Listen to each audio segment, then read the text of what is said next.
So how can we actually improve things? Well, it turns out another upside of a proper relational database is that it's not just a spreadsheet where the onus is on like you to like find the data you're looking for. You can also tell the database to index the data for you. An index is an efficient cheat sheet for finding data fast. Like books in the real world often have indices at the end of the book where you can look things up alphabetically and then you can cross-reference it for the pages that that topic appears on. Same idea in a database. If you tell the database in advance that you want to search on a certain column frequently, you can tell it to build a fancy index that will just allow you to search that column faster. By default, these columns are going to be searched most likely via linear search. Like not even binary search, because the data might not be sorted because it came in any order. But if you create an index, you're probably going to get something closer to logarithmic than linear. And that's going to be a big plus overall. So let me do something simple here. First, let me turn on a SQLite specific feature that just is going to time all of my queries by writing .timer on. I just want to keep track of how long each of these commands takes. This one is not a slow command, so this is just going to be relative. But let's just select everything from the shows table where the title thereof is The Office. Let's see how long this relatively simple query takes. All right, not very long at all. In real terms, like less than a second, 0.035 seconds. So not slow by any means. But if you've got hundreds, thousands, millions of users, like every one of those milliseconds could very well add up. So can we do better? Well, we can if I do this. If I use syntax like this once in the beginning of the design of my database, I create not a table, but an index with some name on a specific table on one or more columns. I can give a clue, a hint to the database in advance saying, please optimize with some secret sauce searching or selecting on this column in this table so that my searches are faster. So let me do this. Let me go back to VS Code here. Let me create an index called, how about title index? I could call it anything I want, but I want to search faster on titles. So I'm going to call this a title index where, title index on the table called shows. And then in parentheses is the syntax, the column called title. So again, I've just borrowed this canonical syntax, and I've just translated it into something that's TV show specific. All right, what is this going to do for me? Once I hit enter, this is going to create in the computer's memory, the database's memory, something called a B tree. It's not a binary tree. A B tree is actually a potentially more efficient data structure that we didn't talk about a few weeks back in week 5. But it looks a little something like this, which looks similar to a binary tree. But does anyone notice what makes this not a binary tree?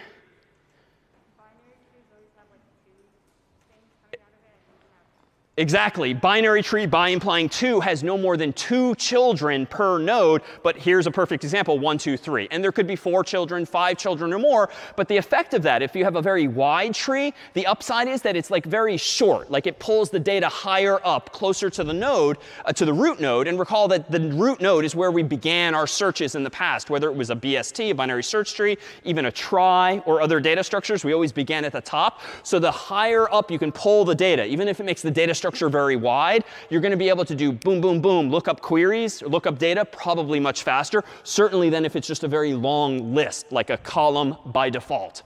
So with that said, let me go back to VS Code. I didn't create the index yet. Let me go ahead and hit enter and create it. All right, it took a moment. It took like half a second, which obviously is not that slow. But with more data, that could have been even slower. But it's a one-time operation as of now.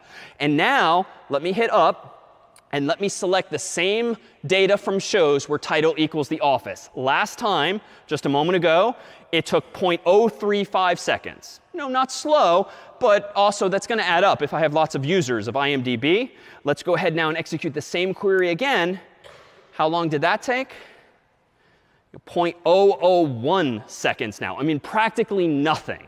And so that's the sort of opportunity now. When you've got lots of data and you want to really speed up these searches, these indexes, these indices that just create for you these magical data structures in the database's memory, it allows you to search on columns that you are pretty sure you want to search on more effectively. Now, by contrast, if you've ever used like Google or Bing or some search engine that has advanced search, some of those text boxes that you can search more precisely in might very well be slower. Why? Well, probably you don't want to go crazy and just index every column on every table. Why? What might be the intuition? Like if logically indexes speed things up, why not index everything? There's always going to be a trade-off here. What might that be? Yeah. Yeah, it's going to take a lot of storage, right? This is just a slide on the screen, but like this has to go somewhere. Like this needs space in the computer's memory or on the hard drive or the like. And that's fine if you have unlimited space, but odds are like you don't. And that's going to get expensive for different reasons. So maybe you only want to index certain columns and certain tables and not all of them, because you know what? Even if a user really wants to search, maybe via advanced search on some other column or table altogether, fine. If once in a while a query is slow, like we're probably getting a bigger bang for our buck by optimizing the common cases, the more popular queries that people actually care about too. All right, so let's come full circle and bring this now back to how we actually began, which was with some Python code. So it turns out these are not either-or decisions. It turns out in the real world, developers are constantly using 1, 2, 3 languages at once. In fact, next week, I rattled off HTML, CSS, and JavaScript, one of which is a proper programming language, but those languages are often used together. Totally normal and common to use Python and SQL, or Java in SQL, or Swift in SQL, or any number of different combinations with a database language. You might use your preferred programming language, Java, Python, C++, to create the user interface and the logic that builds that implements the program itself.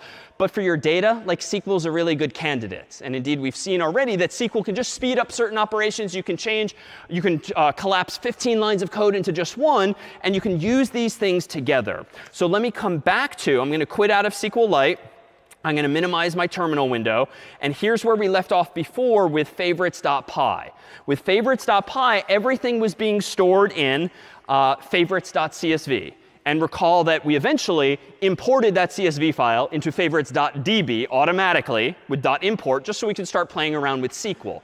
But we can now tie these two together, and a way to do that is as follows. CS50 has a library for Python. You might recall having available getString, getInt, getFloat. You don't strictly need to use them in Python because it's much easier to just use the input function and then try, accept, and convert things to int or float or the like. But it's a lot more work to use SQL in Python without a third-party library. A lot of the commercial options or popular open source options are actually just complicated to use. So CS50 does have a very useful function inside of its library for Python that you should use and must use for the problem set that just makes it easy to execute execute SQL inside of your Python code. But it's built on top of a very popular open source alternative. So you can use that too in the real world. So the documentation for that's at this URL here, but I'll show you what we need to know here by focusing back on favorites.py. So what I'm going to do here as follows is this. Let me delete everything from favorites.py except for, let's say, this. From CS50, import SQL in all caps. So that's importing a SQL feature from CS50's library that's going to allow me to open a DB file in code. How do I do that? Well, let me create a variable called DB for database, though I could call it anything I want. Let me call this SQL function and pass in, using special syntax that's not CS50 specific, it's an industry thing, SQLite : ///. Unlike every other URL you type, this one literally has 3 in this context here. And then the name of the database, which in this case is favorites.db. So this is just a way of telling this SQL library that we wrote, but that works exactly like third-party alternatives, open favorites.db using the SQLite technology, if you will. All right, let's just ask the user a question. Give me your favorite problem. So we're going to use input instead of getString, but we could use getString, but they're pretty much the same for our purposes. Let's ask the user for their favorite. And now, in Python code, let us select from favorites.db all of the rows where students specify that problem as their favorite. So in SQL alone, it would be this. Select star from favorites where problem equals, and I'll do well, whatever my favorite's going to be, like problem equals Mario, for instance. So if I were just using SQL, I would literally write something like that. But I'm in a .py file now. Like, I have to use Python syntax. But Python supports strings. SQL is just text. It's just a string. So I could certainly just put my SQL code in a string, perhaps, and then pass it to a Python function. And here's the bridge between the two. If you just treat SQL as any old text, we can put it in a string and execute it. So let me actually do this.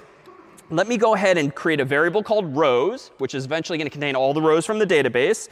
Let me go ahead and select db.execute.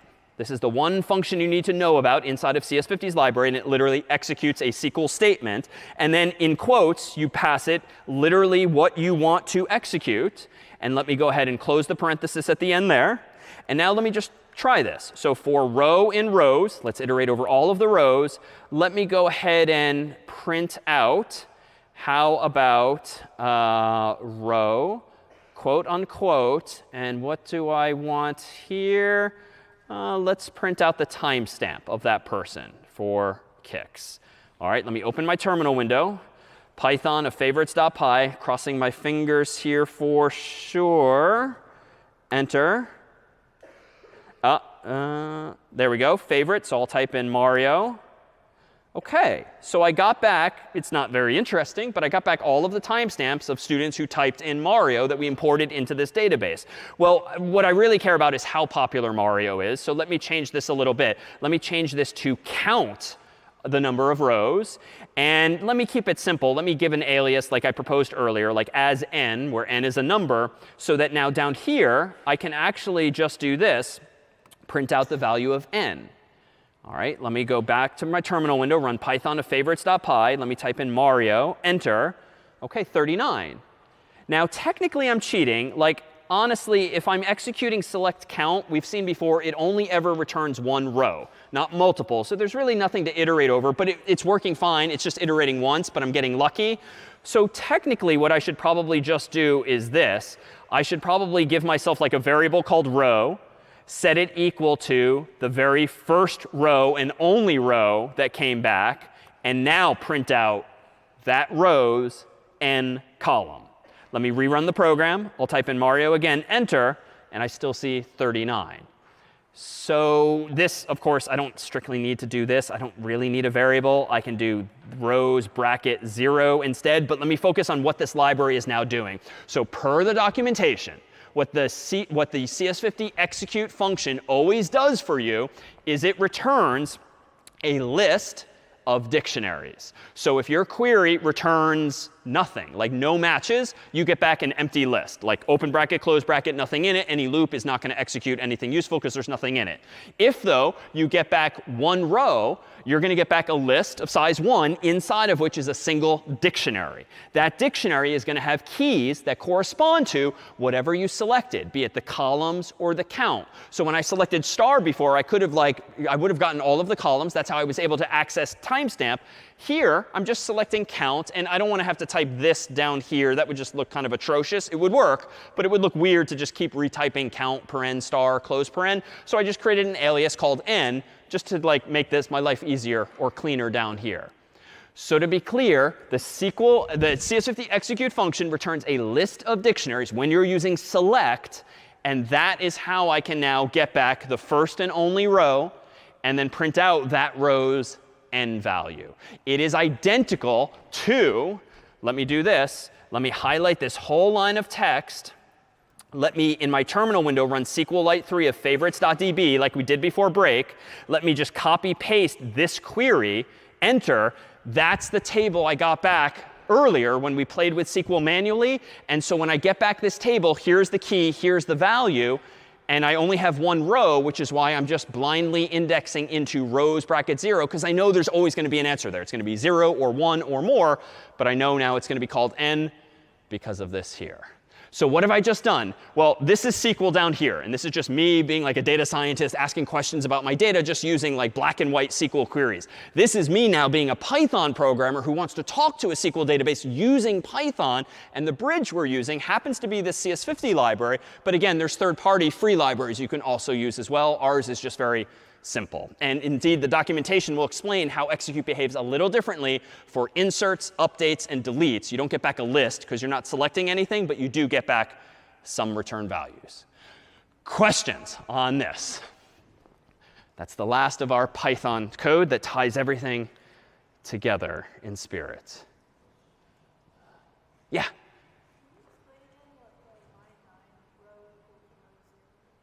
What this one here? Yes, so db.execute by definition returns a list of rows, and each of those rows happens to be a dictionary because it's convenient, key value pairs. If I'm selecting the count of rows, I just know from having learned SQL an hour ago that this is always going to give me a single row whose column in this case is called n.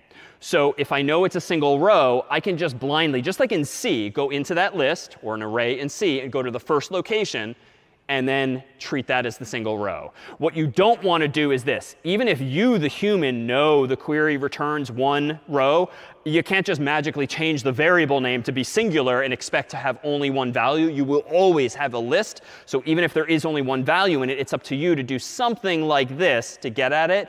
Or if you prefer more succinctness, you can do rows bracket I bracket n. That'll achieve the same thing without a variable.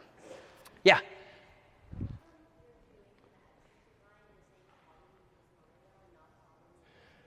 Good. So I have been misleading this whole time and cheating because this is only ever going to return Mario. I'm ignoring the favorite that the human typed in here on line 5. So let me fix that. And that's going to lead us to some of the problems that arise ultimately with SQL. The right way to solve that problem, let me get rid of my terminal window here. The right way to solve this problem is not to use an F string like we did in Python generally, because SQL queries, as we'll see in a moment, can be dangerous. When you want to plug in users' data into a query that you've written most of in advance, you should, you must, you had better use a placeholder, namely a question mark in this case. This is somewhat specific to CS50's library, but we just borrowed the convention that like every other library uses too. In the world of SQL, single question marks are used as placeholders. And the way you do this is as follows. If you want to plug in a value for that question mark, just like in printf in C, you specify as a second or a third or a fourth argument all of the values you want plugged into this. So in C, weeks ago, we were using %s. Same exact idea. In SQL, it's a question mark that you use instead.